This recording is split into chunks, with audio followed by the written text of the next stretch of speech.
Okay, everybody, are you ready?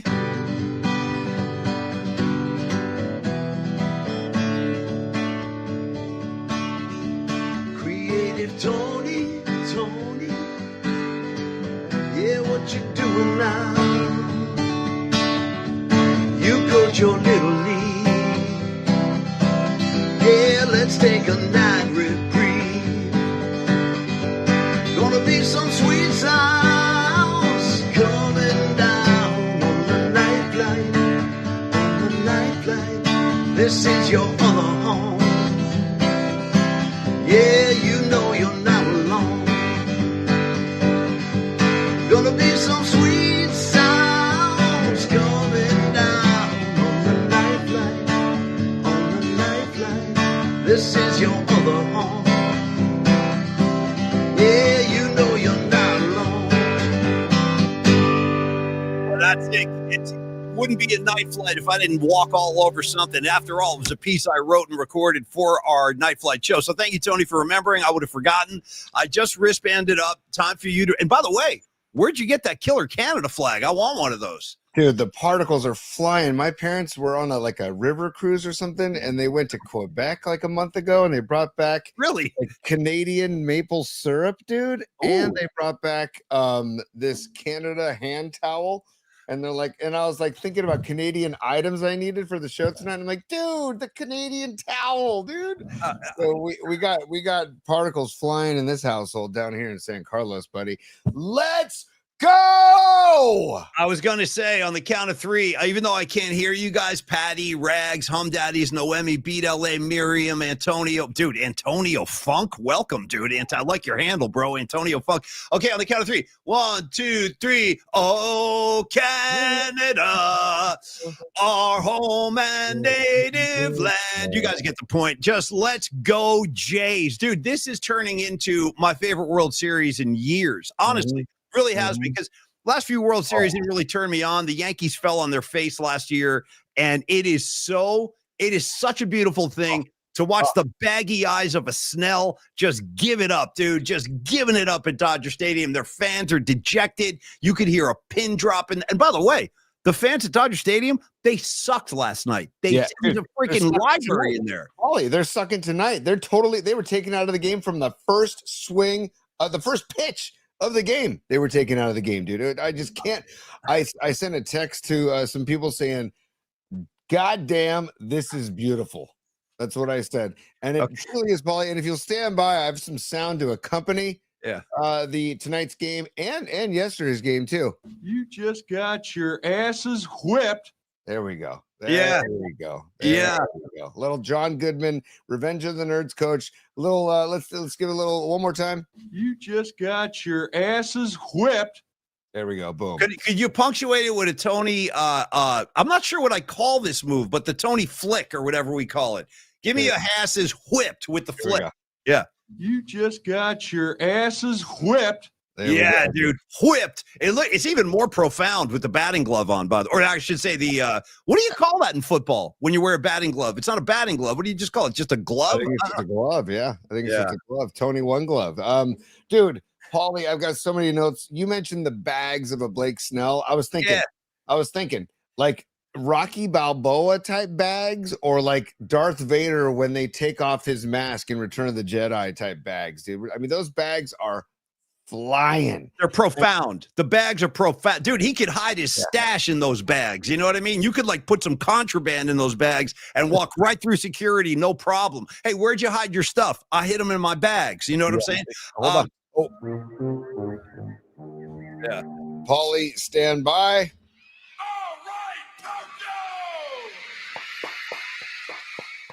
We got Doug in Japan in the house. What's up, Dougie Fresh? Hopefully the Get Fresh crew in Japan is doing well.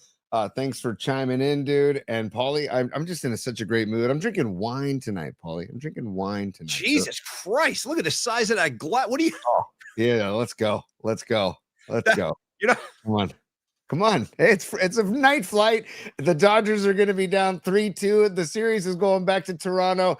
It's a beautiful night. Let's Oh my celebrate. God. Huh? Okay. All right. I mean, next thing you know, I'm just going to bring a bong up. I mean, next, I'm just going to start stuffing tubes. If you're bringing out a 16-ounce glass of wine, for God's sake. Well, if anybody wants a great wine, VJB Cellars, dude. VJB Cellars in Sonoma, next to the Kenwood Inn. Great Italian spot. It's got its own piazza with a gelateria and a wood-burning pizza oven and a nice deli with all the cured, meats you could ask for, Paulie. They got your prosciutto.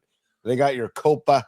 So anyways, VJB Cellars. I'm drinking the Family Rosso blend because, Paulie, we are family, PNP Familia in full effect tonight.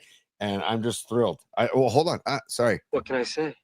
I'm thrilled. 100%. And I'm keeping an eye on the score right now. Bottom 9, 0 outs, 6-1 Jays. Dude, what a glorious, glorious World Series this has been. I got to tell you, man, watching the Blue Jays respond the way they have after that 18-inning kind of heartbreaking loss, dude, this team they're not phased. Obviously, these guys are not phased. They're relentless, man. They just keep coming. I love their skipper. I love the vibe of the whole club. And what this kid on the mound he did tonight, 7 innings, 12 strikeouts for a rookie, dude, in the World Series. Yep. My hat is off to that kid. It's one of the better pitching performances I've seen in a World Series game in a very, very long time. And now PMP style, let's just go through it real quick. Treyu Savage, okay? Treyu Savage, greatest trays. Start it up, Tony. Greatest trays. Go. Trey Anastasio, the lead man for Fish, is my favorite Trey of all times. But you also have Trey Parker of South Park fame as well. Those are the 2 trays that come to mind. Let me see your trays and raise you a couple more. I'll throw in I don't know why I'm doing this, but I'm just throwing them out there. Trey Wingo, okay? A little Trey Wingo. I think he's an ESPN guy, right? Trey Wingo. So you got Trey Wingo coming off the top rope, and then maybe the greatest of all the trays, Trey from Boys in the Hood. Okay, Trey from Boys in the Hood, who was trying to keep the whole block in line over there with Lawrence Fishburne's help. Also, and then you got I mean, I love everything about this guy. I love his grill. I love the performance. I love his demeanor. I love his name. Great. Let's abbreviate to Savage. Shout out Rick Savage from Def Leppard. Okay, How about Randy Macho Man Savage, dude? Oh yeah. Shout out Tom Tolbert. That'd be one for Tom Tolbert. He's a big Macho Man guy. But yeah, dude, this is fantastic. We got the Dodgers have a guy on. Not like it matters at all. This thing's gonna get wrapped up in lickety split style. But we are all feeling great tonight. Hey, by the way, Doug in Japan. No, we're not mentioning Trey Lance, dude. No, we're not. Doug in Japan on point as always goes. Don't mention Trey Lance. We're not gonna mention Trey Lance. By the way, how about everything the Niners gave up to get that kid? And you never, it's just horrific. Anyway, Doug in Japan, what would you do if I told you that today, true story, today, Creative Tony and myself, we had a, let's just call it a business lunch. We handled some business industry. By the way, it was a business lunch, Tony. Sorry, hang on, Paulie. Oh, yeah. It's business time. That's what I'm saying. How about the extended version? I want it. It's business. It's business time. I know what you're trying to say. You're trying to say it's time for business. It's business time. Ooh. Again, give it to me again. The extended mix. I want, yeah. Business. It's business time. I know what you're trying to say. Yeah. It's time for business. It's business time. Ooh. Dude, hell's yeah, dude. It's business time. But anyway, check it out, Doug. True story, man. Tony and I are in the city. We're having lunch with the higher ups of the Cron 4 management team. And dude, next thing you know, we're talking Doug in Japan at the business. I swear to God, dude, we're talking Doug in Japan today. During the lunch, we are name checking you, bro. So great to have you back on board tonight. Nikki DiFrancesco, what is up? And great to see all our friends online tonight. Arkansas Dave, thanks for holding it down in the South for us. Tony, let's get some kind of forecasting as we get ready to go back to Canada now. That's right, Dodgers. Pack your effing passports. You guys are getting on a bird and you're flying back to Geddy Lee's hometown, who, by the way, is in the house. Geddy Lee, how about this tandem, dude? You got rock and roll royalty at Dodger Stadium. Geddy Lee from Rush with his Blue Jays hat on. He's got his hair in a big ponytail. He's sitting right next to Chad Smith. Yeah, dude. Oh, the ring light's in the way. There it is. Perfect. That's Geddy and Chad Smith from the Chili Peppers taking in some World Series action. Geddy, dude, I told you, Geddy Lee is not messing around with Blue Jays baseball, dude. He's all about it. God, I love it, dude. I'm so fired up for Friday. Paulie, how about the fact that in the 12th inning, this is just a little fun look back. 12th inning on Monday night when Kershaw came to the mound. Dude, you know what? Can we stop right there for a second? Look, before you go deeper, and I want you to go deeper. Yeah. F Kershaw, bro. Yeah. F him. The guy he waddled his fat ass out onto the mound, and he recorded one out. One out. And he's like, walking up the mound screaming. It's like, bro, you're that psyched about recording one freaking out? I've had it with Kershaw. Get him out of my sight. I don't want to see it. You mean the homophobic Kershaw? The very same guy. Don't get me going on that again, dude. I spoke my piece on that yesterday, you know? Yeah, I'm with you 100%. I know you are. I'm not with you 110% because that doesn't exist. I'm with you 100%. So, Paulie, Kershaw came in for the 12th inning, bases loaded, 3-2 pitch. If Lucas doesn't swing at that pitch, which was ball 4, the Blue Jays would have taken the lead 6-5, and who knows, this series might have been over by tonight. Isn't that fun to think about? So now we go game 6 Friday, and it's going to be Yamamoto on the mound, dude. So the Blue Jays. You know what? Time for him to go down too. Time for Yamamoto to fall. It's time. I mean, enough. He was, and again, my hat's off to him. He pitched a spectacular game too.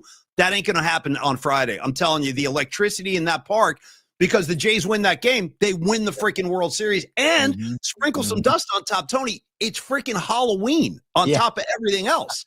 Like, you got yourself a perfect storm here, dude. A perfect storm. I'm pretty sure the Giants and Rangers played on Halloween. I'm almost positive in that World Series. I'm almost positive they played on Halloween. Yeah, I think which year was this? I'm free. Was that 2010? 2010. Yeah. Okay, here's another kind of oddity about Giant World Series games and Halloween. I don't remember if it was the 12 or 14 parade, but one of those two parades also occurred on Halloween. Do you remember that? Half the people on the streets were in costume. It was crazy. It was mayhem. Yeah, Paulie, game 4 in Arlington, Texas at Rangers Ballpark. Bumgarner against the losing pitcher was Tommy Hunter, but the Giants won 4-0. 4-0. Let's see, Bumgarner 8 strong, 3 hits, 8 strong out of Bumgarner in that game 4 on Halloween, dude. Let me tell you a quick story about that game, Tony, because I was there for that game. So Bumgarner at that point had not built up his legend. He was just a young arm in the Giant rotation who just pitched the game of his young career, as you mentioned, in game 4. So check this out. After the game, Murph and I leave our seats. We go down to the tunnel. We're going to go into the clubhouse, talk to Boach, talk to the players, and they hadn't let the media in yet, so we were all kind of waiting out in the hallway. I've never seen this happen before or since. Bumgarner comes walking down off the field, comes down the steps into the tunnel. All the media members started applauding. It was insane. It was such a special moment. Like, nobody got to see that on TV. But as Bumgarner walked into the clubhouse, dude, everyone in the hallway was applauding him. It was incredible.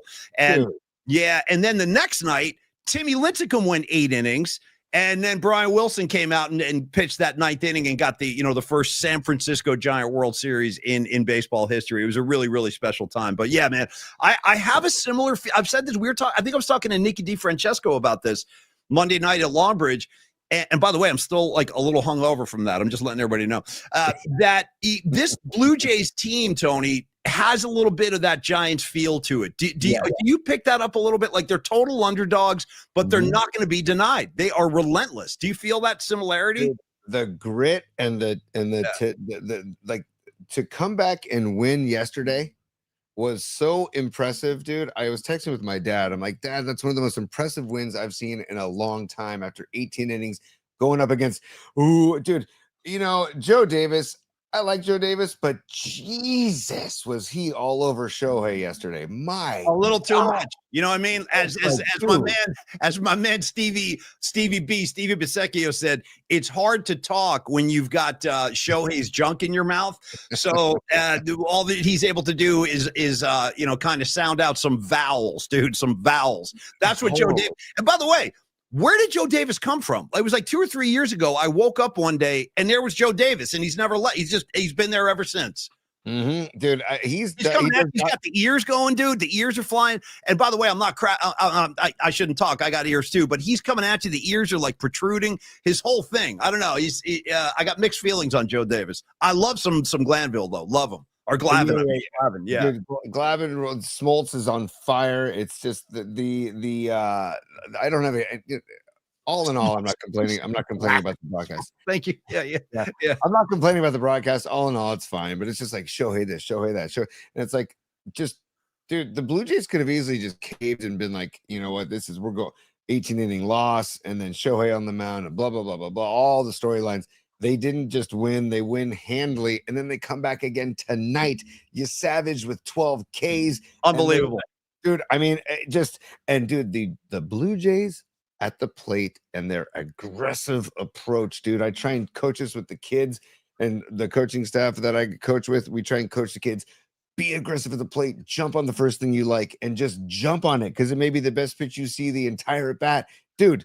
Right out of the gates, Schneider with the best stash in the history of, well, one of the top mustaches in the history of baseball. I almost. Well, if you're going to rank them, let's get a couple more. Who else? I'll throw Sparky Lyle on the pile. If you remember Sparky Lyle, he had one of those big porno kind of 70s mustaches. A lot of guys did. Do you remember Phil Garner? Phil Garner looked like he was a porn star too in the 70s. A big bushy mustache. Yeah. I mean, I gotta go. Raleigh Fingers is probably the best stash in baseball with the curls. You know, with the little tips, you know, the little curly tips. But seeing as how it's a night flight and we can get a little bit risque, not all the way, but a little bit risque because we do have the Chronics watching. What's up, Cron 4? Good to be with you guys tonight. Instagram, YouTube, Twitter, all y'all. Great to have you on board. Tony, I'm just telling you what they're saying on the streets. Back in the day when you came out with that big Phil Garner kind of mustache, they call it. Should I go? Okay, I'm going. They call it a sea catcher. I'm just throwing that out there. If I'm telling you, they're called sea catchers. Yeah. Wow. Yeah. We would say porn stash. In the community, in that community, they're known as sea catchers. Yeah. But I do like that the mustache has made a resurgence in society because it went away for a long time, but the mustache is coming back. It really is. What's stopping you, by the way? I'll grow one. You know what? Actually, November is on Saturday. You know what? Maybe I'll do one for Movember. I'll grow a mustache for Movember. Do you want a handlebar or do you just want the dazzle me, bro? No, run wild with it. And by the way, Doug in Japan is loose tonight, man. That's his second Rush reference. He said Toronto Blue Jays showed grace under pressure tonight. 100%. 100%. Yeah. Hey, Dodgers. Tonight was a distant early warning. Let's go. Hang on. And then he dropped the second one. He goes, tell the Dodgers to fly by night away from here. Dude, keep them coming, Doug. Keep the Rush Blue Jays references coming. I'll read every damn one of them. I saw the super. Let me do this, Tony. Let me give Peralta Art some love. Then I'm going to answer that question because I saw that, Patty. So hang tight. I'm going to get to that 1 second. Okay. If we could. You cool with that, Tony? Yeah, totally. I am just loading up Peralta Arts just to be ready to go. So you go for it. Start it up and I'll get it going. Okay, and then we'll talk about Longbridge a little bit later on in the show. Again, I'm still on Cloud 9 from Monday night. That was so much fun, you guys. And for everybody that made it out, thanks so much. And for those that didn't, we'll get you on the next one. We're working on it right now. Okay, Peralta Arts. This is the baby of our great friend, Dom Peralta. He is here. He's done so much great work. He does it every day. Dom Peralta works for and around the show every single freaking day. So, Dom, we thank you. Let me tell you a little bit about Peralta Arts and Company. This is where graphic design, illustration, music, and pop culture all collide. Peralta Arts is a full spectrum creative studio specializing in bold graphics, vibrant illustration, and visual storytelling, carrying forward the spirit of legendary Bay Area artists. Think about striking album posters, iconic album covers, immersive event branding, and a unique artistic perspective. It is a unique perspective Dom brings to the table. He's a very creative guy. We actually have an update. We have Longbridge Pizza event posters from Monday night, October 27th. They're for sale right now on the merch site, and they're really cool. I think Tony might be trying to throw it up here. You'll get a look at it. Yeah, it's a really cool poster. Mm-hmm. And I was really impressed that Dom had the foresight to list not only himself, but all the sponsors at the bottom of the page. Like, and you see it up close, you'll see that all our sponsors are mentioned there. Paul, real quick side note. I was talking to Dom today because I was like, hey, I want to frame your Metallica poster. I want to frame the Longbridge, the roundtable poster, and I want to frame opening day from. And Longbridge. I want to frame the Sly Stone poster he gave me. I have that bad boy. I already have that up on the wall, Dom. It's in it's like in our dining room area, right near this lamp. It looks really cool. I'll send you a picture, but I got to get a frame on mine too. Well, also he said that he makes all the posters in the size of the quote the Fillmore poster size. Yeah. So if you go to Cheap Pete's, which is a long time frame shop And they're not that cheap, by the way. I've had a lot of stuff framed over there. It ain't cheap, as kind of the name implies. Don't expect you're not going to. It ain't cheap, but they're good. They do great work. I found out they do great work, and I also found out the reason why they're not as cheap is because everything is made here locally. So that's probably one of the reasons why they're not getting all their stuff from China or overseas. Everything's made here locally. So, but the Dom's posters, Cheap Pete's makes the exact frame size for all of his posters. So if you get one of Dom's posters, go to Cheap Pete's and you can get a frame immediately. So Cool. great stuff by Dom. And then here also Peralta Arts, Dom made the ticket stubs for our event on Monday here, and then he hand stamped every single ticket stub, Paulie. I don't know if you knew that, which is a lot of work. And there's the process right there of making the Bass shout out Bass tickets. But Dom hand stamping all the tickets, man. And there it is right there. There's the lineup of all the tickets. I got to be honest with you, Tony. I miss Bass tickets. I miss getting a ticket and then seeing the fish holding the tickets in his hand. Do you remember the little logo? It was like a fish in a top hat holding tickets in his hand. I miss that. Anyway, let me finish telling you about Peralta Art. So they also they channel pop culture, music, and the energy within our community into every single project. That means logos, posters, fine art, brand visuals, all things that celebrate our beautiful Bay Area culture. And your story deserves bold graphics. And I'll tell you what, here's the thing. Peralta Arts and Company can bring them to life with Bay Area soul and heart. So contact Peralta Arts and bring your vision to life. Your next project, your next campaign, your next special event, whatever it is, talk to Dom and turn him loose, dude. Say, Dom, go to work for us, and he'll dazzle you with his talent. So contact Dom at your leisure, Dominic at stellar.design. 650-796-3144. You can call or text him anytime. You see the info right in front of you there. Dom's super easy guy to talk to. A lot of you already know him, but for those that don't, definitely reach out to Dom and let Peralta Arts bring your next vision to life. Thank you, Dom, so much. Okay, it's a final. Dodgers have lost. The Jays go back home up 3-2. I got to be honest, Tony. I thought it might have been reverse of that. I thought if the Jays can get back to Toronto down just one game, they got a fighting chance. Now they go home, they're up one game. I think the Dodgers are in trouble. I really do. They're not used to being in this kind of position. They've been steamrolling teams all year. So now their back is up against the wall. They don't have another game to play with. I know Yamamoto's coming. He's ready to go, but I like the Jays' chances. I really do. To be honest with you, Paulie, I see this going 7. I really do. Saturday, I see game 7 on Saturday. Yamamoto is like a modern day Greg Maddux to me, dude. A modern day warrior, mean stride. Today's Greg Maddux, mean pride. Yeah, not dude. Today's Greg Maddux, mean pride. Yeah. Like I gotta tip my cap to a dude who goes back to back complete games, man. Like, and that is what Greg Maddux used to do. And dude, Yamamoto is doing it in similar fashion. He doesn't blow the ball by you. I mean, yes, he throws hard, but he's spotting the ball, and he's got all of his pitches break different ways. The guy is one of the most unhittable pitchers I've seen, damn near unhittable pitchers I've seen in a long time. So I mean, dude, if the Blue Jays wrap it up on Halloween, hell yeah. But I see this going 7 on Saturday, and you know what? And that'd be great atmosphere, dude. That arena, that dome will be raging. Unlike Dodger Stadium last night and tonight, the crowd out of it. Hey, Mary Hart, where were you last night in the late innings?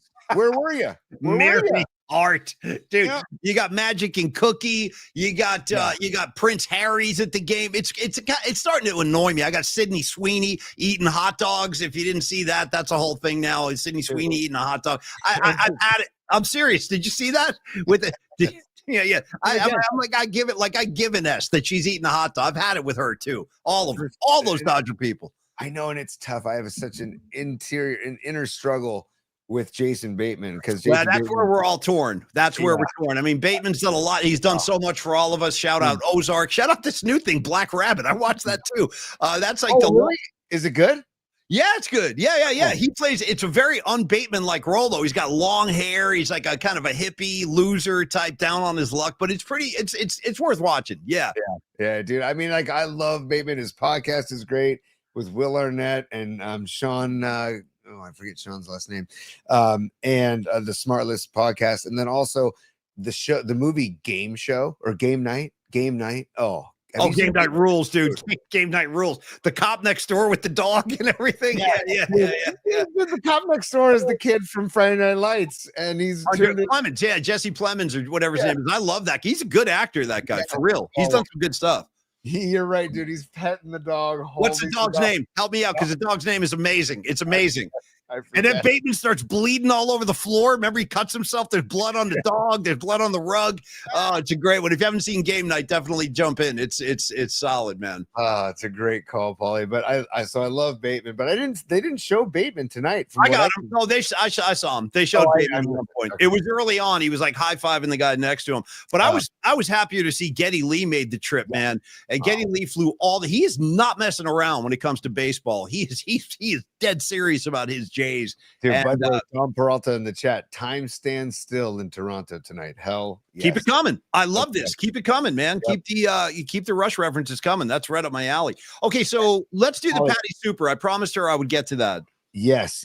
And then there's a couple things I do want to talk about this actual game, but let's get Patty, because Patty rules from Lake Havasu. Patty sends to Paulie from Mikey. What did you think of the Bruce movie? He has thoughts, and happy Wednesday to all. Well, I saw it yesterday. I went after the show. I went over to Fairfax. I got to tell you, it's a really good movie, but if you don't like Bruce Springsteen, I wouldn't recommend you go see this thing. And it's not I think a lot of people are misinformed, where they're going to this movie and they're thinking they're going to get like the Queen movie was like so triumphant and glorious, and it has that big majestic ending at Live Aid, and you're all pumped up. Dude, this is the opposite of that. This is about a guy who is losing his grip on reality. He's losing his grip on his sanity. He's at a really, really and I know all about this before because I'm a big Bruce fan. So for me, I enjoyed it very much. I was emotional throughout the entire movie, man. It's a tough watch. This is not an easy film to sit through. Again, if you don't like Bruce, you're probably not going to find much there for you. I think it's really for Bruce Springsteen fans. So you need to know Nebraska, and you need to know like the depths of Bruce for this movie to appreciate it. Yeah. I would say so. I mean, in a nutshell, this is the story. So in 1980, he releases this album, The River, and Hungry Heart is on there. It's his first #1 record. So now he's becoming like a big successful rock star, and it freaked him out. So and they show the record company, they're pressuring him. Hey, give me another hit, record some new songs. We want more hits. We got to capitalize on this. Springsteen starts to unravel. Because he's like, I don't even know who I am. I don't know what I'm doing. I'm lost. He's pushing people away. Like there's like a relationship he's involved with where he pushes the girl away because he doesn't know how to do it. And he goes the opposite direction. He records an acoustic record in his house, totally isolated. Took it to the band, and he's like, no, this has got to come out just exactly the way it is. And those songs are about like bank robbers, going to the electric chair, like a murdering spree. I mean, they're really, really dark. The songs on the record are super dark. So again, for me, I enjoyed it, but I did get emotional a lot throughout the movie. But I don't recommend it to non-Springsteen fans. I just don't think you would find anything there that you'd be interested in. You know, how was Jeremy Allen White? I assume I love the kid. I thought he was great. And Jeremy Strong plays John Landau, Bruce's manager. Nice. Yeah, and the big thing, and again, if you read the book, Bruce Springsteen's book, all this stuff is in the book. Like he actually has a nervous breakdown. Like he totally loses it. He's almost like catatonic. And they show him in the movie just sitting in his car, just looking out the window with like a blank expression on his face. He's just lost it. He's lost. He's in the abyss. So he goes to a therapist, and he's trying to get back up on his feet and stuff like that. And he eventually does. Then he recorded Born in the USA, and boom, he's a global icon and all that stuff. But I enjoyed the movie very much. That's me. I don't know if non-Bruce people would find anything there that would interest them, to be honest. Yeah. By the way, Paulie, the Hum Daddy's saying, were you as emotional as Murph was for the Jerry Jones scene in Landman? So the other night we're hanging out. I'm hanging out with Jake and all the Hum Daddies, and at one point we see Jerry Jones on TV, and I know Rod Brooks like loves riffing on Jerry Jones. So I go, hey Brooksy, look, there's your boy, and we're looking at Jerry Jones. All of a sudden Jake's like, he said that Jerry Jones did a cameo on this Landman thing, and he said Murph was talking about it on his show recently, and he said that when he saw Jerry Jones, he got emotional, and I was like, is this kid messing with me? I don't even know what's going on right now. But he said, no, he was serious that he got him. I don't know how to respond to that, Tony. I'm going to let you address that. I don't know what to say to that. Well, here, I'm going to respond with this, and I'll explain why after. It's business.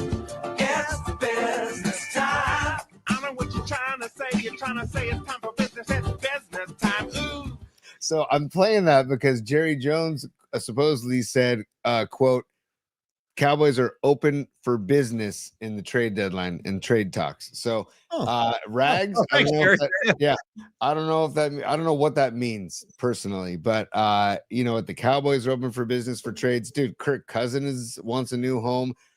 Paulie, AJ Brown, the Eagles might be shopping AJ Brown. I don't want Kirk Cousins, no matter what. Don't bring his banged up ass out here. I know, like Shanahan's always had this like infatuation with him. I don't want any part of Kirk Cousins, dude. He's underwhelmed me his entire. What's he ever done, dude? What has that guy ever done? Nothing.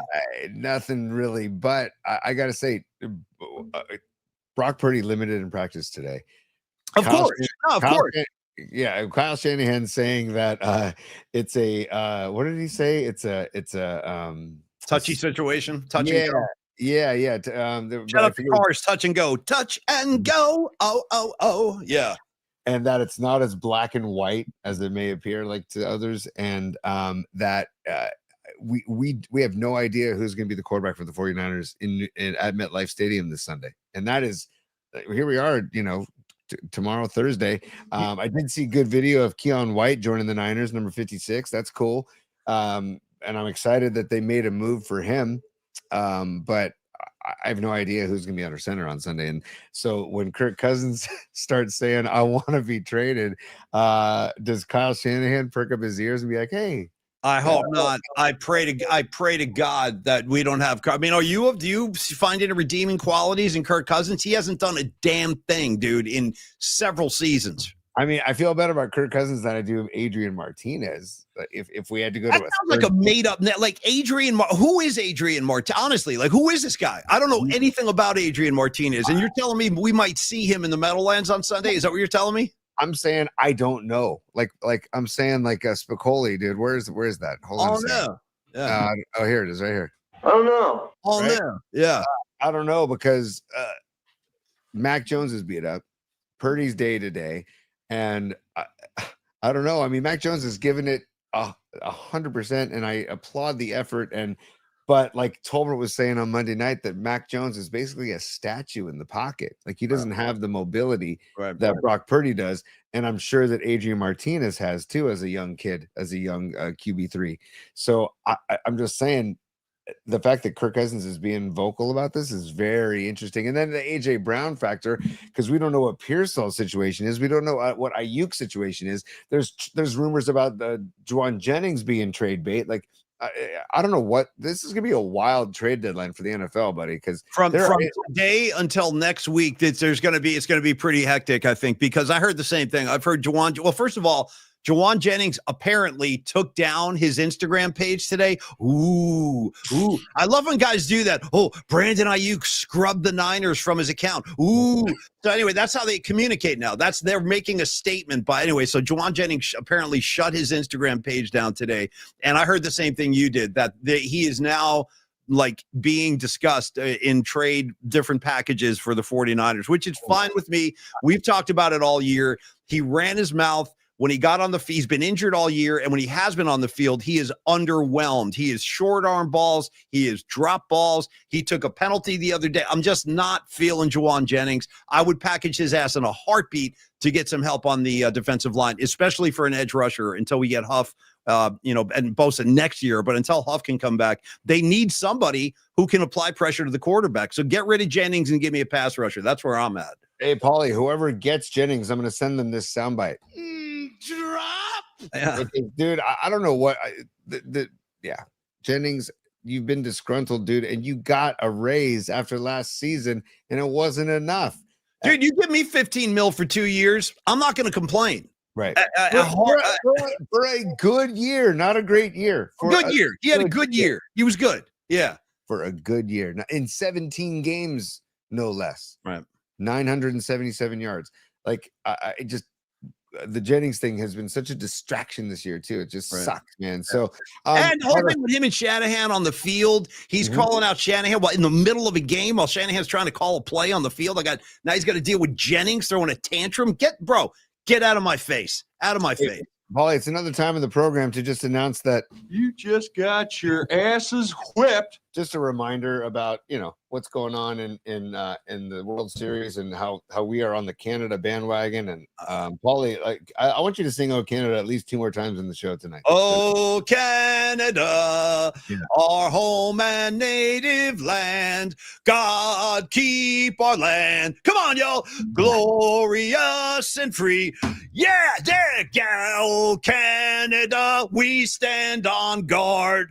We stand on guard, dude, for thee. Anytime you're dropping a thee in the lyrics, I'm on board, dude. We stand on guard for thee. Count me in. You know what I mean? Count me in. Yeah. This is the syrup my parents brought back from Canada last week. So go ahead and take a hit. It's a night flight. See, just try a quick hit. See what happens. It's maple syrup. It's maple syrup, but I'll take a hit of I understand. Yeah, a little sugar rush. Will do you. He's doing it. All right, good. Thank you, T. That's really good. I had it on a pancake the other day, or a waffle the other day. It was fantastic, but having it solo was a whole different experience. Oh, and by the way, I see Noemi on the chat. I just got the peach habanero hot sauce, and I had it this morning on eggs with avocado, and it was phenomenal. Now I got hot sauce FOMO. See, because I don't have the mango. Did you say mango? No, the peach habanero, dude. Okay, habanero. How's that? Fantastic. It's so good because it's subtle and it's not like overwhelming hot or heat. You know what I'm saying? Noemi's a gangster. Turns out Noemi is a gangster. I had a pretty good quality hang with Noemi and Ray on the sidewalk. I'll just leave it there. But we were chilling on the sidewalk. We had a little thing. We had a little scene going on Monday night. Myself, Noemi, Humdinger 87, shout out Leah Phillips, she was involved. Even Neil Donardi did a drive-by with that whole thing. So we had this little outgrowths of the party like spreading out into different. It really did feel like an old school party the other night where you go like room to room, then there's a crew hanging outside. You know what I mean? That's like very like blueprint for like a lot of the parties I went to when I was a younger guy. Like you got stuff inside, you got stuff outside, and you know who hangs outside, right, T? You know who's out there usually. Dude, who? The stoners. The stoners are always outside. They're like in a little cluster. Yeah. Well, it was funny. If somebody was like, hey, have you guys seen Paulie? Have you guys seen Leah Phillips? I'm like, I think they went for a walk. Yeah. No, we're just checking on the piping outside. Yeah, this is regulation. You guys are good. We're just doing a quick inspection. That's all. Yeah. By the way, NorCal Refrigeration and HVAC checking in saying waffles are an upgrade over pancakes. And you know what, NorCal? I totally agree, dude. If I had to choose between a pancake and a waffle, I'm always choosing waffle. Well, now here's the theory. Let me tell you the thing, though. Here's the thing with that. I think it really depends on who's making the flapjacks. If you have a skilled chef involved, you can deliver some quality griddle cakes. You got griddle cakes, flapjacks, hot cakes, pancakes. I've never seen a breakfast food that has more names than a traditional pancake. Yeah. Do you have a waffle iron by any chance, Paulie? If we do, I never use it. You know what I mean? I'm a pancake guy. I'm a strawberry pancake, blueberry pancake. I made you blueberry pancakes, I think, not too long ago. Strawberry. You made me strawberry. They're fantastic. And they're good. You can go thick or you can go thin too. Actually, it's a great Black Crowes song, Thick and Thin, off of Shake Your Moneymaker. But Paulie, Santa might bring you a waffle maker this year. Santa might bring you a waffle maker. Speaking of Santa, I'm going to like just throw out my Christmas list right now because it's very simple. Very simple. I'm not asking a lot at all. Dom Peralta, I want some of those pens for Christmas. That's all I need. And then from you, Tony, I need an extension cord and or a power strip. I'm not kidding. I'm dead serious. And if you were to get me like a power strip, I'd be thrilled. And Dom, a couple of those pens, I'm done. That's all. I have all my needs to be satisfied. Here's Paulie when he opens up the power strip from me. What can I say? I'm thrilled. The thing is, though, I actually would be. I really would. I would love that, actually. Hey, and by the way, because Shank is checking in, David Shanklin, by the way, follow him on Instagram. He's a fun follow on Instagram. Really? I haven't seen his face.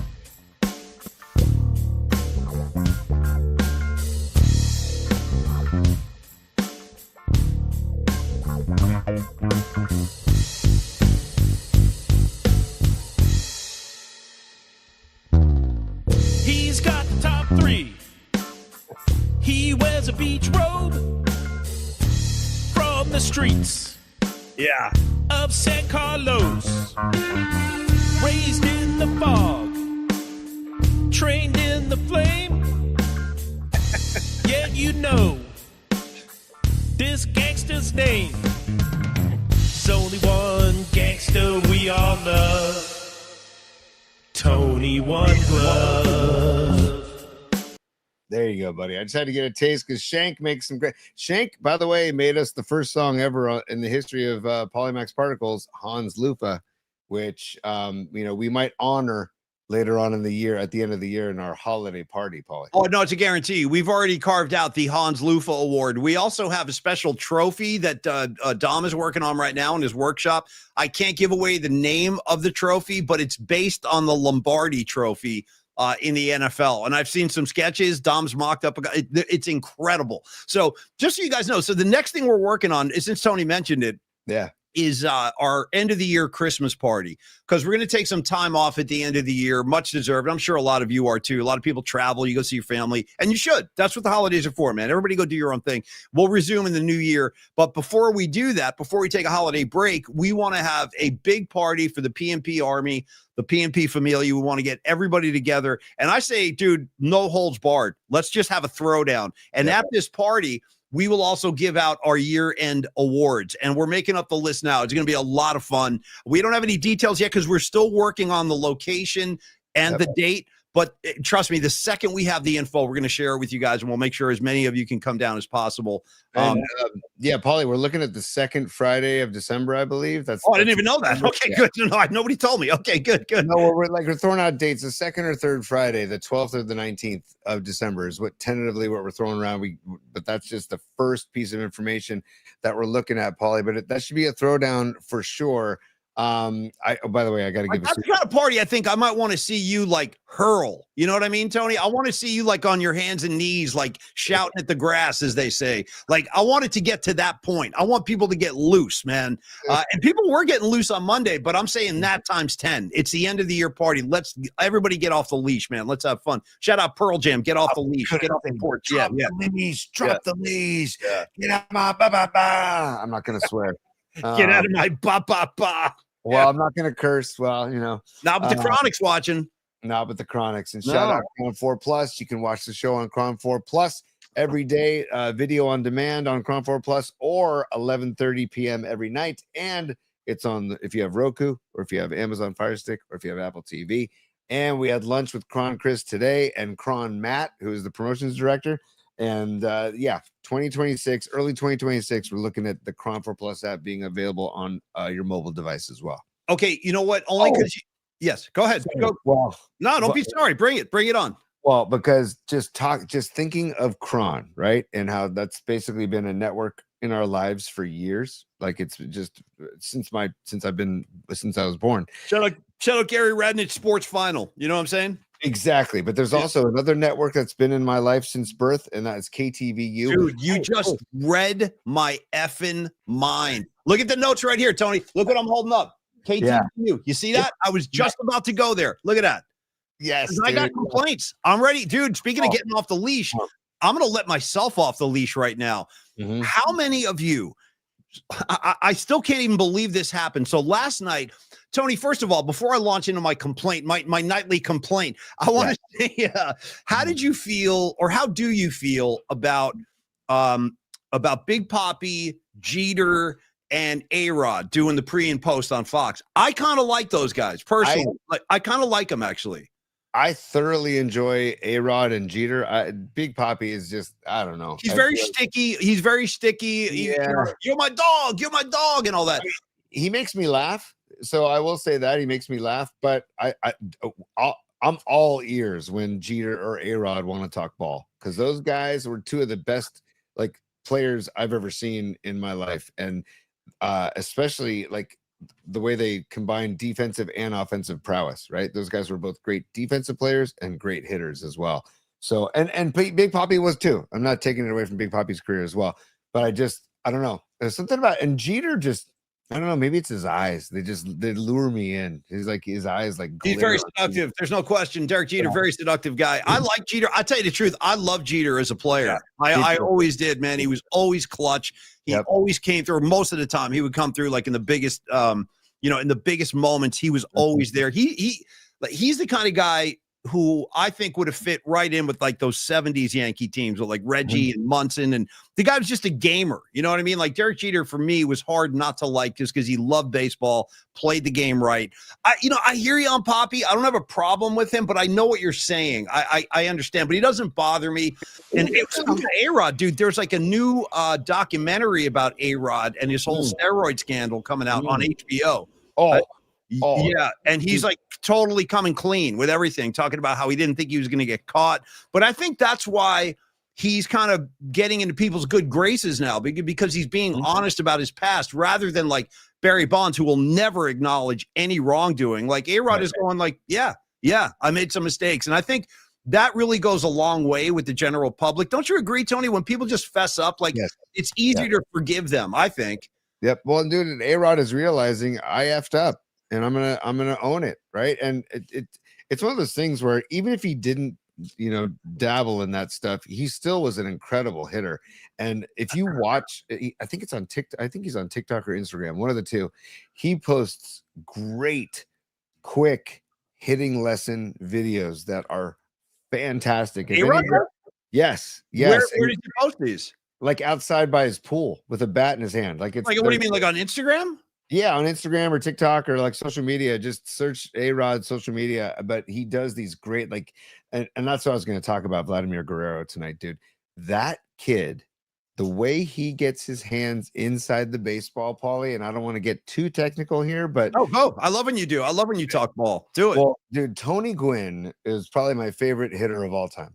And to watch Tony Gwynn approach an at bat and change his swing and his mindset per pitch, per count is one of my favorite things to watch when he was playing.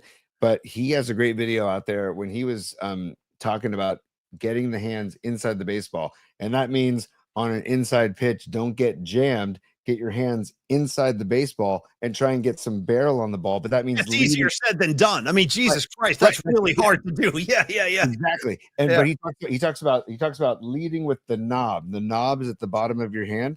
So lead with the knob, right? And then get your hands inside the baseball.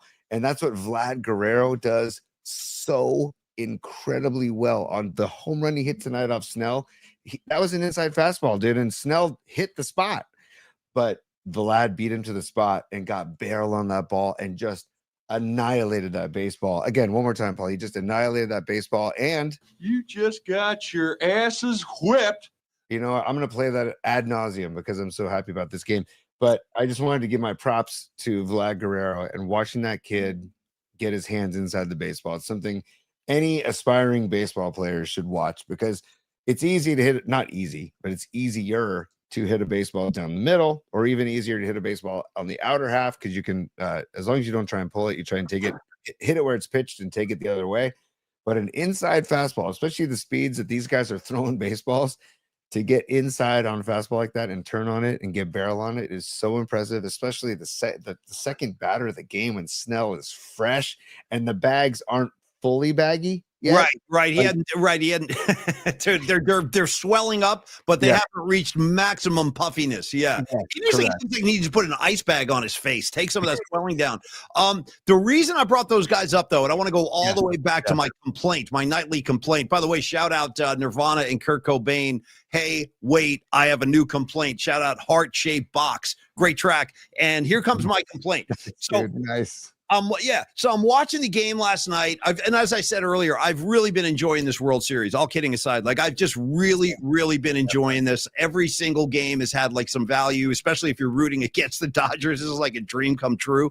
So I'm watching the game and I'm thinking like, okay, cool, man. We're going to talk about this. I'm going to get some A-Rod. I'm going to get a little Derek Jeter talking about the game. No. What does KTVU do last night? Inexplicably, I have no idea why this happened or how many of you caught this. So, because you can go over to MLB Network too and catch their post game. I do that a lot too. But last night, I wanted Jeter. I wanted to hear those guys talking about the game. Dude, I didn't get Jeter. I didn't get A-Rod. I didn't get Poppy. You know what they did? KTVU here in San Francisco, Channel 2, they picked up the Los Angeles post-game broadcast, which, what are you showing me? Is it on again? I don't. Oh, they're doing it again? No, that was earlier tonight. I took a picture of it while it was happening. That was earlier today. I took a picture of it and I wanted to show everybody on the screen. That's what I see on my TV channel right there on KTVU. Go Dodgers and talking Steve Garvey. I mean, look at this on KTVU here in the Bay Area. Go Dodgers and talking Steve Garvey, dude. So this is news to me. Are you telling me that was a pregame tonight? I didn't see that. Yes. Oh my God. Okay, so this is a double dip now. Now they're coming at you twice. Once isn't enough. Let's do it twice. So apparently they did a pregame tonight. Last night they force-fed us a Los Angeles feed from their Fox affiliate where I have all these LA D-bags with the gelled hair and they're, hey, we're at Dodger Stadium talking Dodger baseball. All that. Like, I just don't dig that whole plastic LA vibe.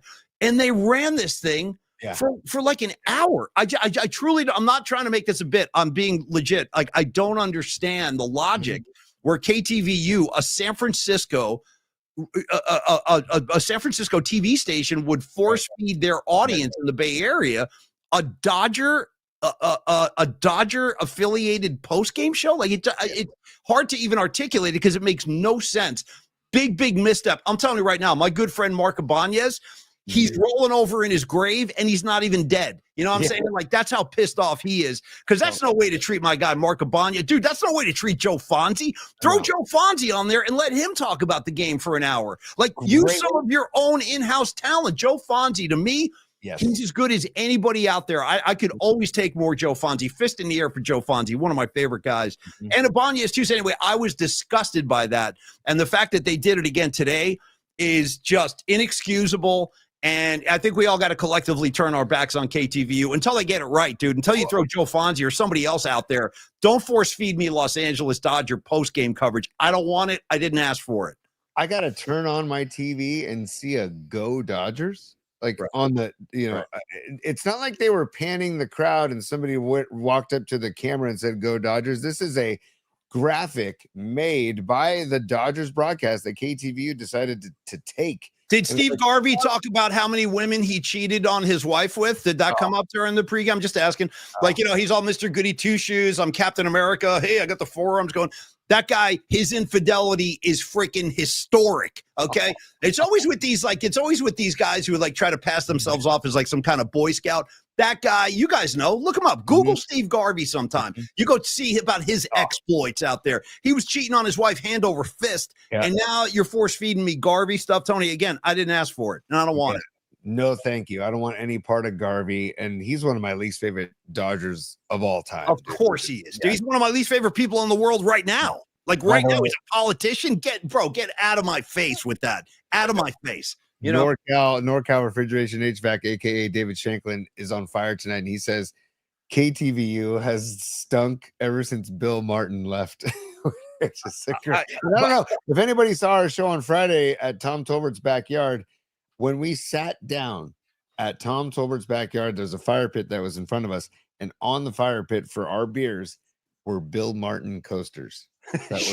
Shirtless Bill Martin coasters. Bill Martin coasters. The shaved chest of a Bill Martin. Yeah. Incredible, dude. They were just incredible, man. So, I love Mike Miebach. He's an SI Wildcat. He does a great job on KTVU. Sal Castaneda, a Reardon Crusader. Another good local guy who does a great job. Honest to God, I love those guys. No, I'm not laughing at you. I'm laughing at the comments, dude. The big guy, the whole room is on fire right now. We touched the nerve. I got Low Steve checking in. F Steve Garvey. Don Sutton whooped his ass in the clubhouse. 100%. I know all about that. And you're right, Low Steve. Can't wait to see you next week, buddy. Looking forward to that. Also, shout out Tuba Sun God, who's one of my favorite handles, by the way. Tuba Sun God. Who knows what that means? But I want to hear the backstory at some point. He said KTVU has gone downhill ever since they got rid of, let go of Dennis Richmond. Another great call. Yeah. Rest in peace, Dennis Richmond, by the way. And who was the woman, the lead anchor? I'm forgetting her name. Blonde hair. She was great. Julie Hayner. Julie Hayner. And dude, Leslie Griffith before her. And Leslie Griffith, for God's sakes. And again, we are good friends with Mark Ibanez. All kidding aside, he's a friend of mine. Yep. And I'm sure that pissed him off too. He's one of the great Bay Area sports boys. Where is the person, that says, hey guys, this isn't a good idea? It's a bad idea. Don't give a San Francisco audience a Los Angeles postcode. Are you guys out of your minds? Yeah. You know who's in charge over there? Some jackhole, like the jackholes they got over at the other place that cut all of us loose. One of those jackasses who just like rolls into town. Hey, I know what we're going to do. We're going to beam an LA show into San Francisco. They'll love it. Oh, they'll love it.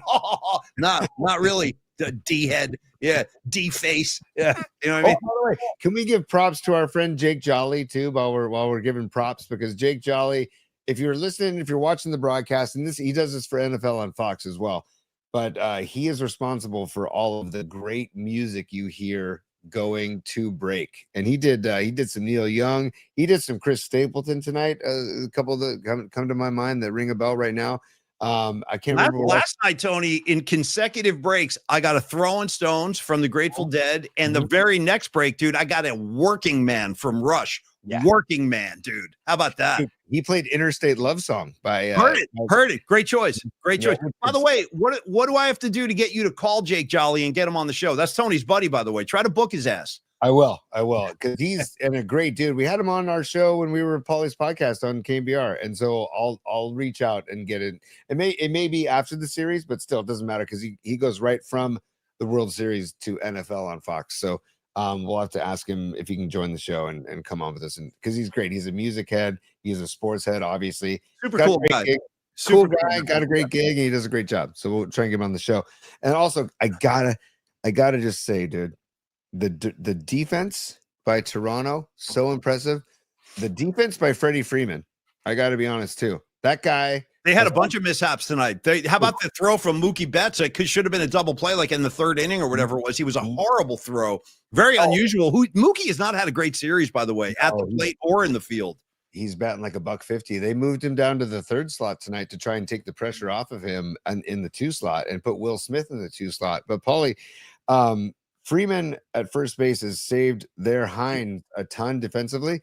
He's made some great plays, but also, hey, Teoscar Hernandez, when you have nobody on base, okay, and you're not Teoscar is not known for his defensive prowess, and you have Blake Snell on the mound, right? And there's a ball that you're wondering should you dive for. I mean, I'm glad he did, because it ended up being a triple for Varsho, right? Yeah, that was a bad look too. That was just an ugly looking play. Just an ugly looking play. Yeah. Because dude, I promise you, the way Snell was kind of locked in after he gave up those 2 home runs, he was in a groove for a little while.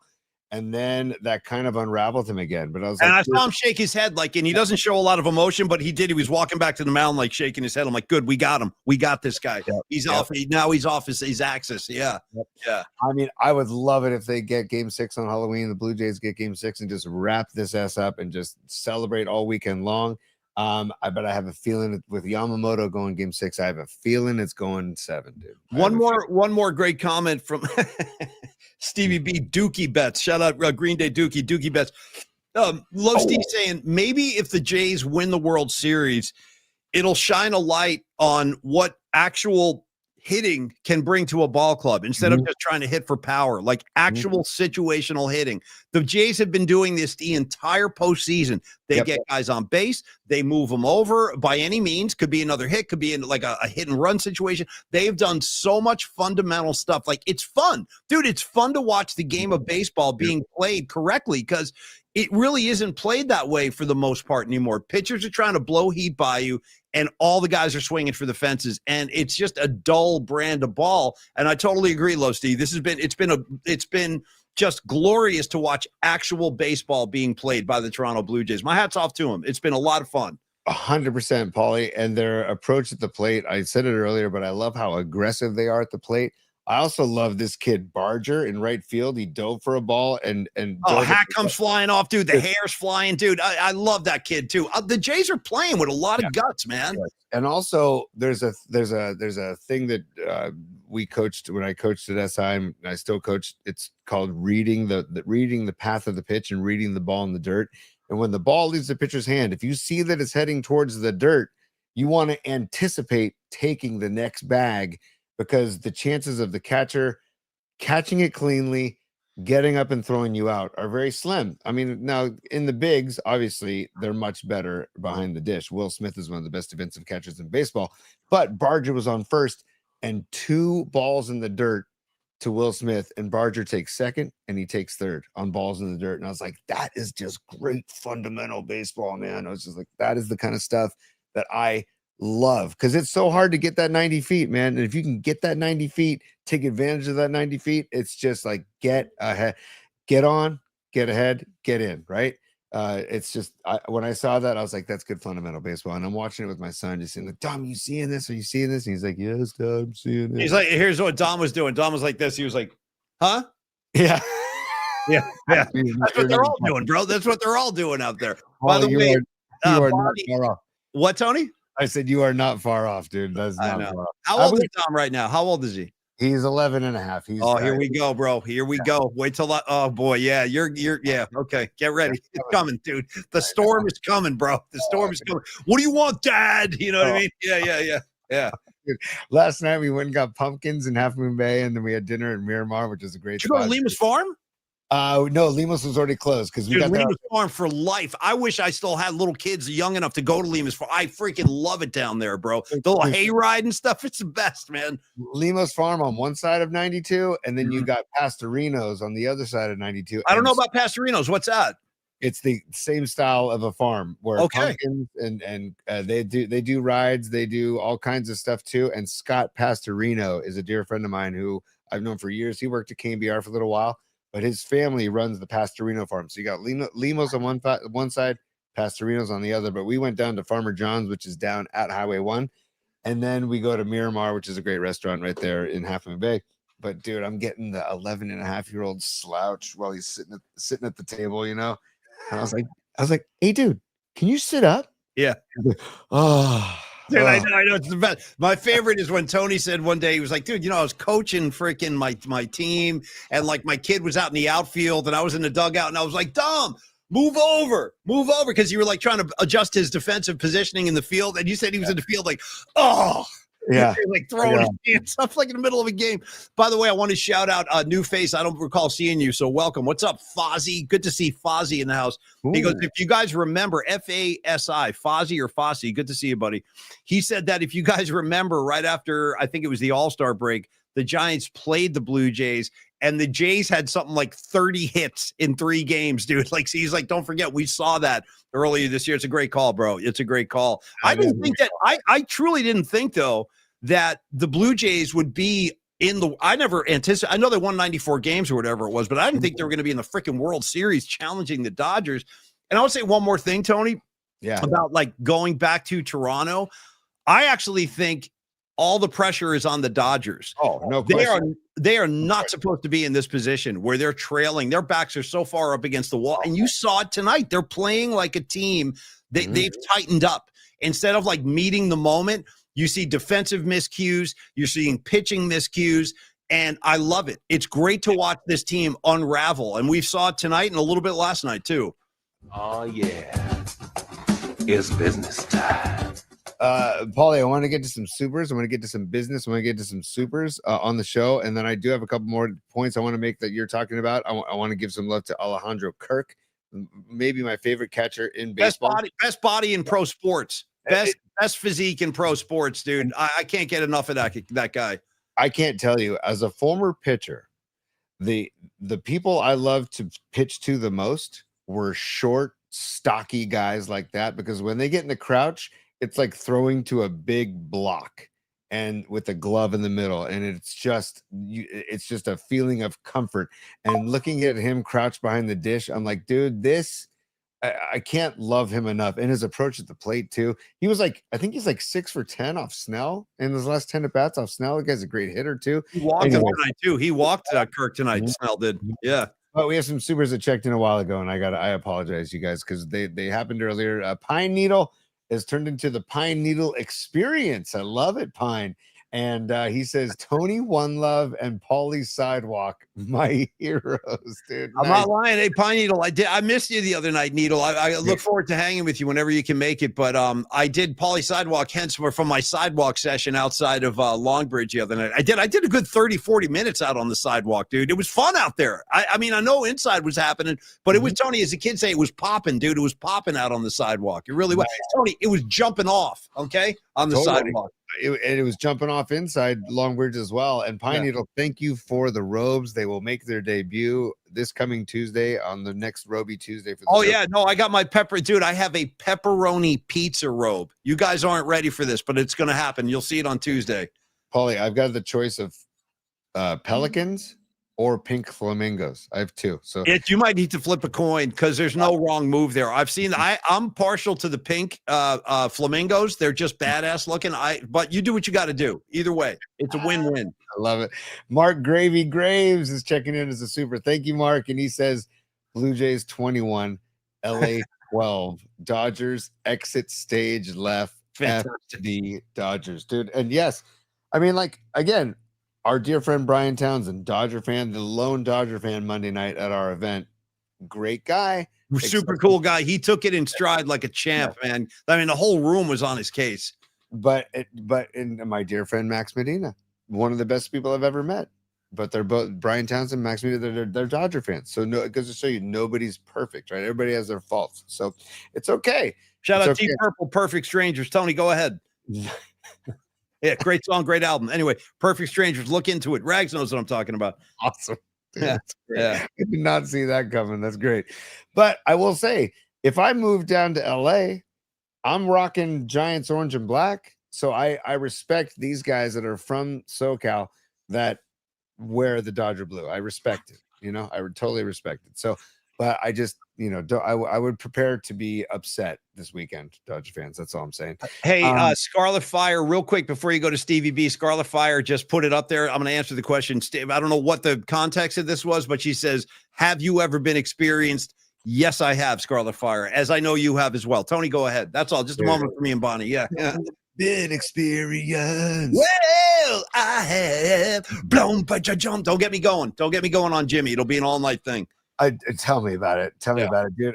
And by the way, like, I love the Jimi Hendrix experience, but also give me more Band of Gypsies, dude. Like, God, there's got to be more tapes out there that never were released. That I got a bunch of Band of Gypsies. There's a lot of good stuff. And shout out their version of Machine Gun. It's effing insane. It's 20 minutes of just sonic freaking fury, man. It's as good as it gets, really. Honestly, it's as good as music gets. Oh, and by the way, you know, we were talking about like LA bands a while back and like talking about Paulie, I think last week you and I were talking about bands from LA.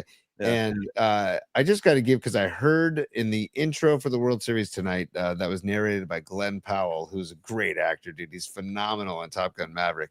And he's also now in that new show based on Eli Manning's character. I hate to do this, Tony, because I've done this several times, and like you get pissed when there are certain things I haven't seen, and you're like, dude, what are you doing? Like, what are you doing? I've been telling you this for almost 10 years now. First movie Glenn Powell ever was in is the Richard Linklater film called Everybody Wants Some. Oh, yes. It's about a college baseball team, about a Division I college baseball team in 1980. Okay. And Glenn Powell is in that, and he's incredible. Have you seen the film yet? I have not. Damn it, dude! I don't know what I have to do. You're gonna love this movie. Right. There's one scene in the movie. I'll just tell you this real quick, where they have a players only practice. That's my favorite scene in the whole movie, because it's like all these alpha male, like college Division I ball players, like giving each other a hard time. And it's just, and they're playing ball like at a very, very high level. I have to think some of these kids in the movie really did play college ball, because they look like they can play, they can hit, they can throw. Anyway, please check it out, Tony. You're going to thank me when you see it. If it's got Glenn Powell, I'm down. I forgot that he was involved in that movie or in that movie. And dude, yes, I remember you telling me about this a while back, and I'm like, I got to see it. I've just been a lazy sack. But I will get to it, Paulie. Stevie B knows what I'm talking about. Stevie B's right here, wildly underrated. See, we're all telling you simultaneously, Tony, everybody wants them. after the Van Halen song, by the way. Nice. Oh, and Pink Floyd plays a role too. That song you love off Metal so much, I forget how it goes. Where it goes, bum jump jump jump jump jump, bow. What is that called? Fearless. Yeah, Fearless, dude. There's a whole scene where they're sitting around smoking bongs, talking about the song Fearless, and the guy's like a stoner. And he's like, dude, listen to how it builds. Boom, boom, boom, boom, boom, boom, boom, boom, boom. Like you trust me, dude. Bongs, Fearless, it's right there. It's all waiting for you, buddy. Dude, fearlessly the idiot faced the crowd. A fomp, the fomp. Yeah. So there you go. Yeah. I was gonna say about Glenn Powell. He was did the narration for the like the montage at the beginning of the World Series, and Rage Against the Machine was the music bed underneath. And I'm like, you know what? Respect. Tip of the cap to the production team at Fox for putting Rage as like another great LA band, dude, that doesn't get enough love when people think of LA bands. They do not get enough love. So Tom Morello, Zach De La Roca, and I'm blanking on the other two members of the band, but a great freaking band that was not around long enough because they put out some great music, but then they wrapped it pretty quickly. But Morello, don't forget Tom Morello, honorary member of the E Street Band. When Little Steven couldn't tour in 2014, that show I gave you from Australia, that's Tom Morello with the E Street Band going ape-ass, dude. It's crazy to hear Tom Morello in that context of the E Street Band. It's really cool. That was when they either opened or closed the show with Staying Alive. That's the same show. Yeah, that's like Valentine's Day, I think, of 2014. Yeah, they opened the show Staying Alive. It's amazing. With the horn section, it's all funked out. It's sick, man. It's incredible. Seriously, if people can get their hands on the show, or just find it on archive.org or somewhere, or just call John Joseph and ask John Joseph to send you. Scarlet Fire said, back to Jake Jolly for a second. What's up, S1? Good to see you, buddy. Haven't seen you in a while.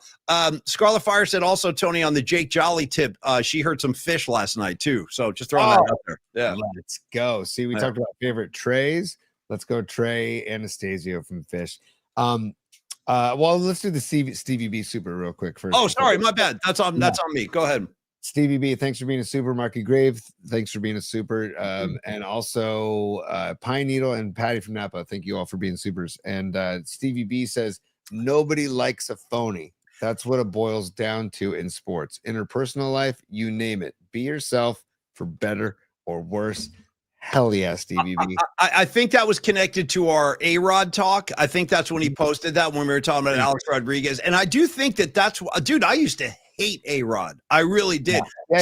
Slapping the ball out of the glove in the Yankee game and all that, or the Red Sox series. But I think that he has done a lot of damage control for himself just by being honest and being like kind of poking fun at himself sometimes. So he has I think that's done a great service to him. So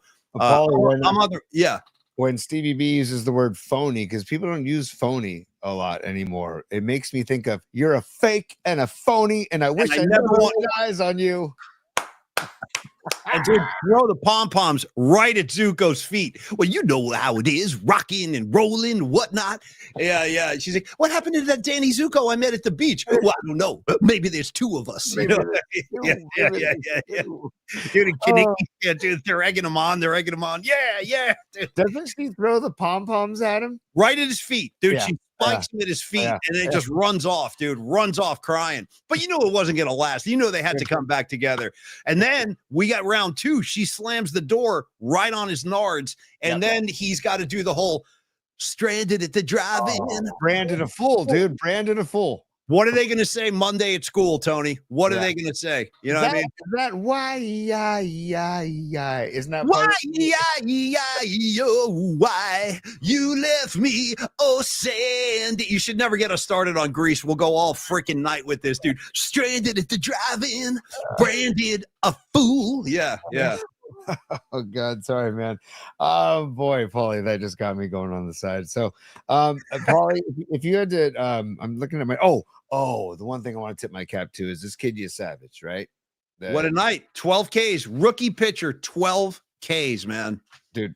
12 Ks, and also in the minor leagues, I think John Smoltz said pitching in front of like 325 people in the minors this I year. heard that too. How insane. That's what's so cool about baseball, that you can make that kind of leap in the same calendar year.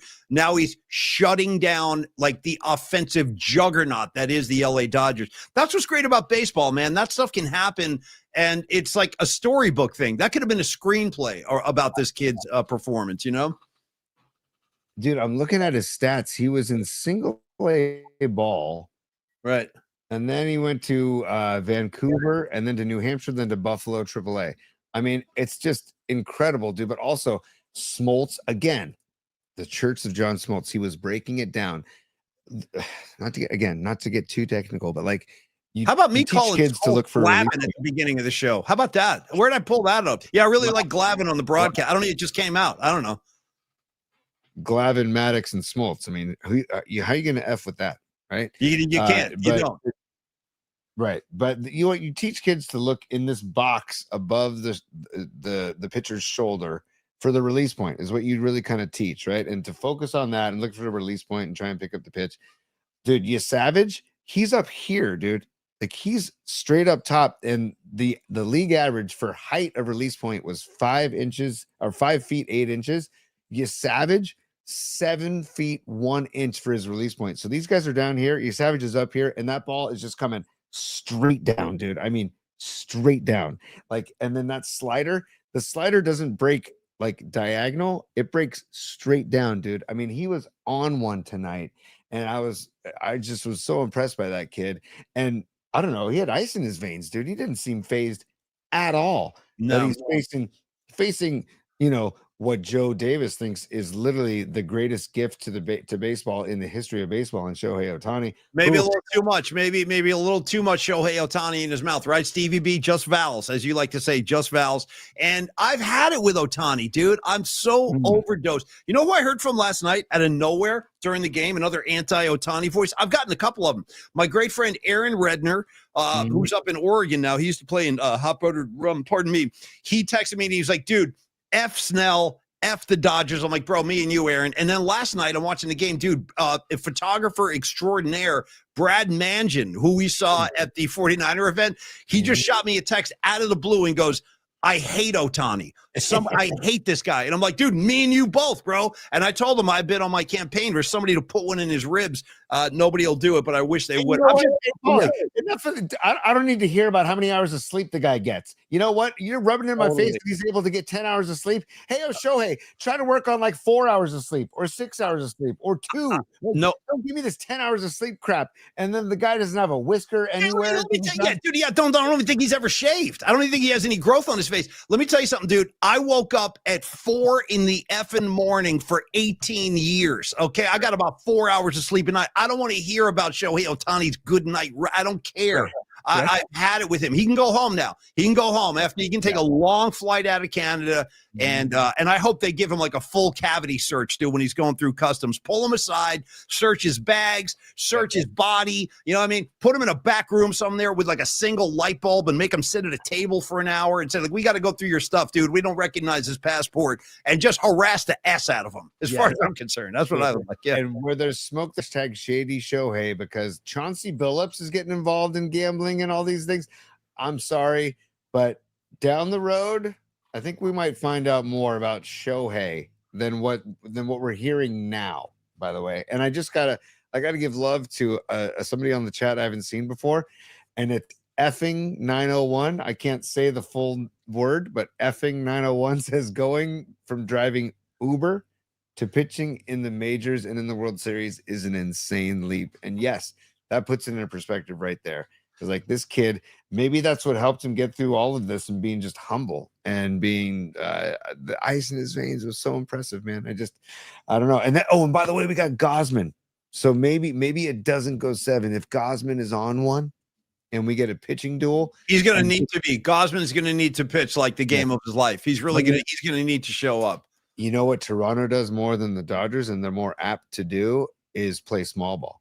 So maybe small ball plays a factor on Friday because the game is so tight because both pitchers are on one, and it's going to be like get on, get him over, get him in kind of a game.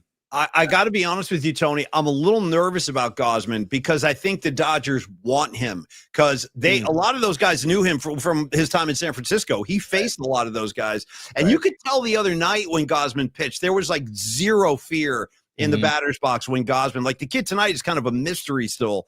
And I think they're very comfortable with Gosman. I think they're looking forward to Gosman. So he's going to have to really come up big. And by the way, Noemi said it again tonight on the comment line. And she and I had this conversation the other night. And Noemi is such a positive force in the universe. And she hates Ohtani. And she was saying this. She's like, I guarantee you that guy speaks English. I guarantee it. And I was like, I agree. I watched his lips the other night when he stepped out of the batter's box. And he this is what he did to the ump. He goes, timeout, timeout.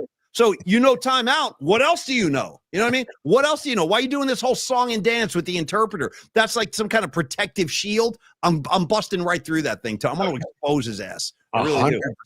100%, Paulie. And by the way, Robot Centaur, the Robot Centaur Sports Desk. Well, we might as well do it.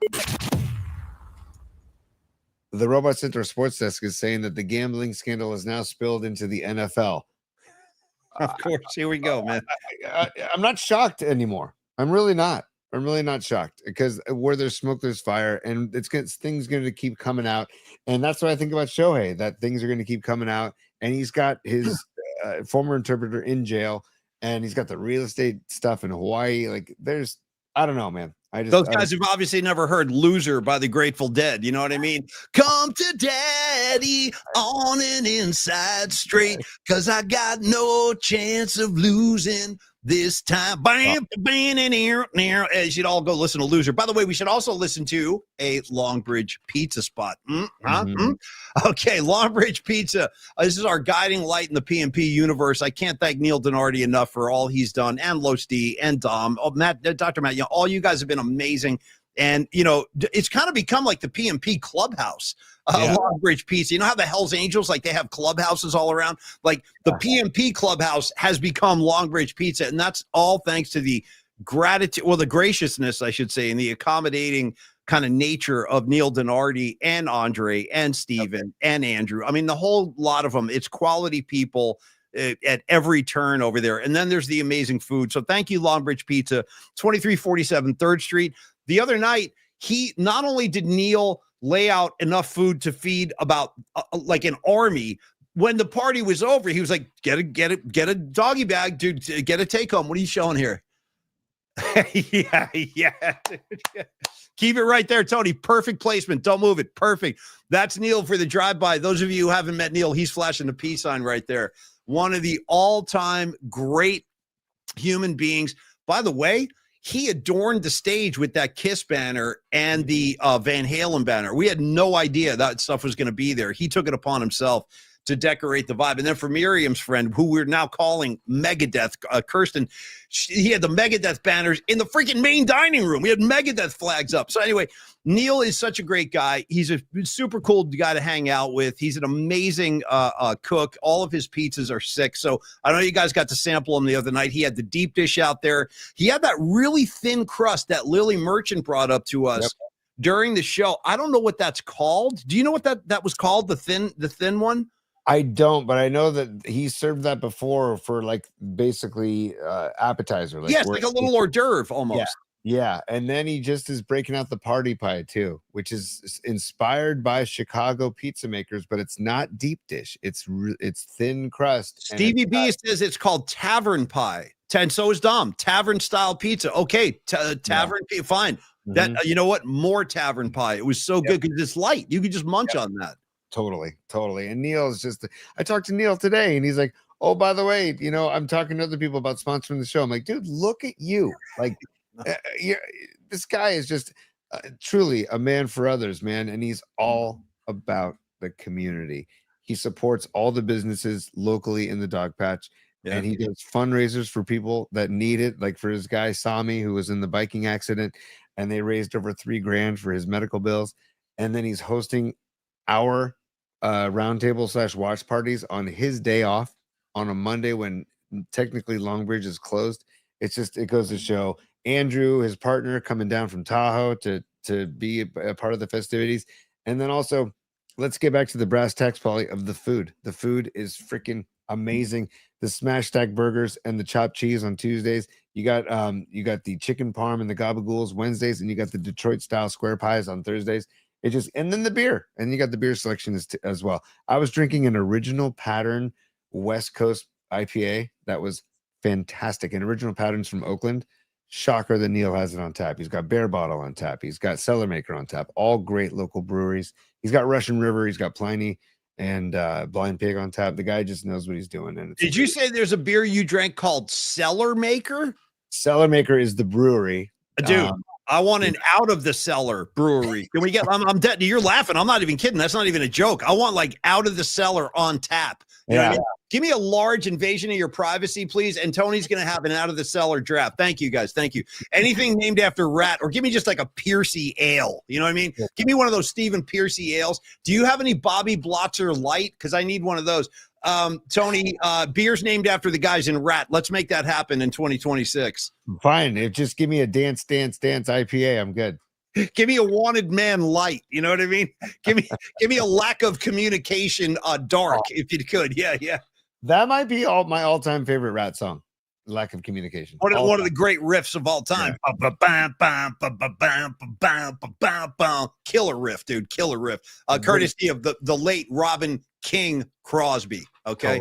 Totally, dude. Totally. And Piercy for life, man. Piercy. We can get a Piercy Pale Ale. What about Juan? You got a problem with Juan? You never mentioned Juan. Dude, Robot Centaur, you're losing me with all this rat talk. I know, we lose everybody, dude. You know what I mean? Rags knows. Rags is saying, give me a Way Cool Jr., please. Give me a Way Cool Jr. on draft. Rags knows. He's right there in the Rat Gang. He's a big part of the Rat Gang, Tony, just so you know. Rags, you and me, it's like a triumvirate of rat greatness. Also, Ian Weiland saying rat and roll. I can't tell you how many times I've texted Paulie those words, Ian Weiland, rat and roll. By the way, I didn't get a chance to say this to you, but I loved your pre-show Rush quotes from tonight. That was awesome. On the link you sent, that was killer, dude. The world weighs on my shoulders. Phenomenal. But what am I to do? It sometimes drives me crazy. But yeah, Neil, man. All right, anyway, Long Bridge Pizza. It makes no difference to what you're going through. Totally, dude. Totally. You're gonna catapult me into a late night Rush jam with maybe a sprinkling of Rat in there as well, because I got them all downstairs. I got them all of them. You know what I mean? What do you want, Sweet Cheater? I got it. For the iceberg, and I worry about you. Totally, man. So again, join the Vibe Tribe, 2347 3rd Street. You'll find out what the whole Vibe Tribe is about, and the whole Laid Back Vibe series pizza kind of proclamation that Neil is just embraced. And again, Neil is one of the great guys. So thank you, Long Bridge Pizza. Can't wait to get back down there. Tony, it's pretty much time for us to wrap it up and get on with our evening. So I want to thank everybody for stopping by tonight on the night flight. We love you guys. Rags, Dom, Scarlet Fire shouting out round and round. Hell yeah, Scarlet Fire. Exactly. Dude, Tony, can I get a Lay It Down ale? You know what I'm saying? Ooh, that might be my favorite, actually. My favorite tune. We just said lack of communication. I know, but then I forgot about Lay It Down. The riff and Lay It Down is just top notch. I mean, what about Wanted Man? It's good. It's not Lay It Down. Oh, see, I was voicing up. It's good. Dude, yeah. The Rat Gang, it's your neck in this Rat Gang. What are you talking about? It's good. It's a classic.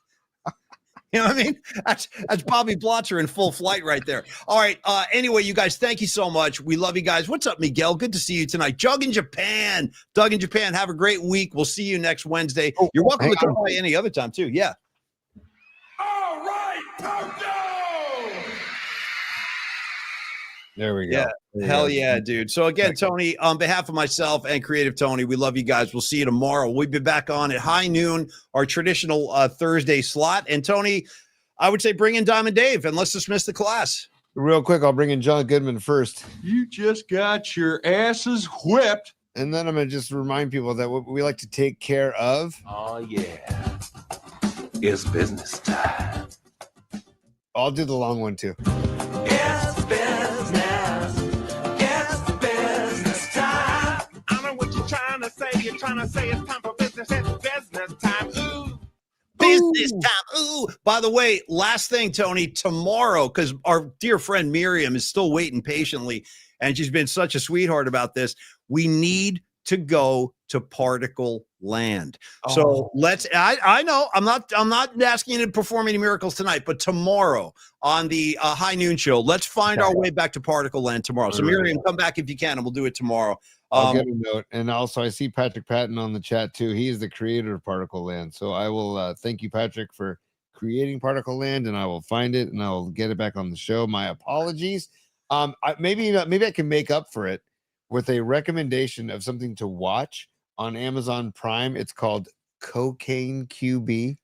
And dude, I saw that listed. I didn't watch it, but I saw it. Yeah. Well, so a local friend of mine, shout out Jordan Trott, great dude. He played tight end for Virginia Tech under Frank Beamer. Turns out Jordan grew up in SoCal. Big Dodger fan too. See, again, nobody's perfect. Jordan, great guy. Nobody's perfect. But he played against this guy, and this guy went to USC.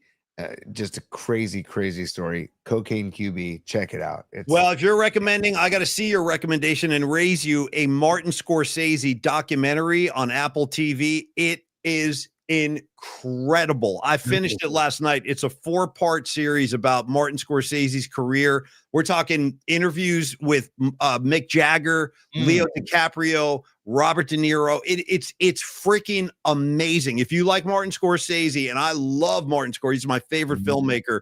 And they do the whole thing. Taxi Driver, Raging Bull, Goodfellas, Wolf of Wall Street, Departed. I mean, the resume it's staggering. It's and he's still going. The guy's in his freaking 80s, and he's still making amazing films. Anyway, check it out on Apple TV. It's really good. Rags says, when are we going to the orgy tent? Rags, we'll talk orgy tent tomorrow.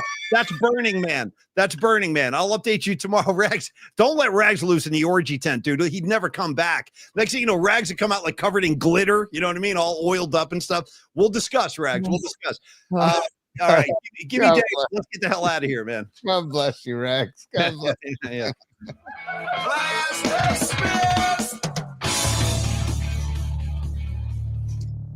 Thanks, y'all. Love each and every one of you guys. Pip Ford, what's happening, brother? And we'll see you back tomorrow right here. High noon, y'all. And until then, you guys have a great night. Cheers, everybody. Peace, everybody.